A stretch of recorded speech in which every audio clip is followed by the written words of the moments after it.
there's already a system of your regiments and corps. Will it not demotivate somebody who has gone through the NDA, who's gone through the rigorous training process earlier, and then they'll see them as Johnny come latelys, abhi aaye hain, abhi fauj mein ghus gaye hain, and they're already getting the benefits that we were getting, but we had to put in so much more hard work. So will it cause a disruption, and will they be seen as lesser soldiers? देखिए, सेना में जाने वाला हर recruit fresh होता है, चाहे वो regular में जाए, चाहे वो अग्निवीर की तरह जाए, चाहे आज से 15 साल पहले जाता था, उसकी भी पहले 1 महीने की सर्विस होती है, फिर 6 महीने की होती है, फिर 1 साल की होती है। वो शुरू नहीं होता है 15 साल की या 12 साल की सर्विस के साथ में। एक बात, जहाँ तक रेजिमेंट्स का सवाल है, इसमें 2 बातें समझनी चाहिए। ये जो रेजिमेंट्स का कंसेप्ट है, इसको कोई टिंकर नहीं कर रहा है। अगर रेजिमेंट्स हैं तो आर्टिलरी की रेजिमेंट्स रहेंगी, आर्मर्ड कोर की रेजिमेंट्स रहेंगी, इलेक्ट्रिकल मैकेनिकल इंजीनियर्स हैं या इंजीनियर्स हैं या बाकी सारे हैं। ये जो रेजिमेंटल, कभी कभी इन्फेंट्री की कुछ यूनिट्स के अंदर में बारे में लोगों को भ्रम है।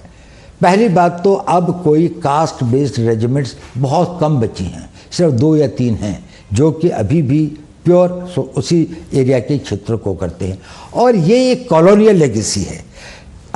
अंग्रेज ये चाहते थे कि कोई भी चीज़ पैन इंडिया ना हो, और वो ये चाहते थे कि उनको किसी न किसी वर्ग में बांटा जाए और उस वर्ग या क्षेत्र के प्रतिनिधि के रूप में जाए। उनका कोई नेशनल पर्सपेक्टिव नहीं हो, क्योंकि इससे उनके अपने कॉलोनियल एम्पायर को एक खतरा था। देखिए, मैं आपको बताता हूँ, इसी इंडियन आर्मी को फर्स्ट टाइम ये नेशनल आर्मी के रूप में कब आई? आज़ाद हिंद फौज की तरीके से, when it became the Indian national army. क्या था उसका? 60,000 की फौज थी। कोई रेजिमेंट थी इनकी? थी रेजिमेंट। इनकी रेजिमेंट थी रानी झांसी रेजिमेंट, इनकी रेजिमेंट थी Mahatma Gandhi regiment, not an Ahir और राजपूत। हाँ, और ये नहीं थी। हाँ। और कितना सैक्रिफाइस किया इन्होंने? 60,000 में से 40,000 मारे गए। इतना एट्रिशन हुआ था।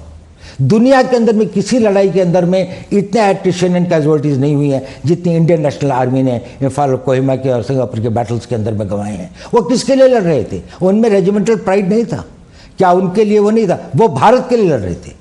They were the soldiers of the India. They called themselves as the Indian National Army. But so do the regiments here, right? That's now. right. So they will continue.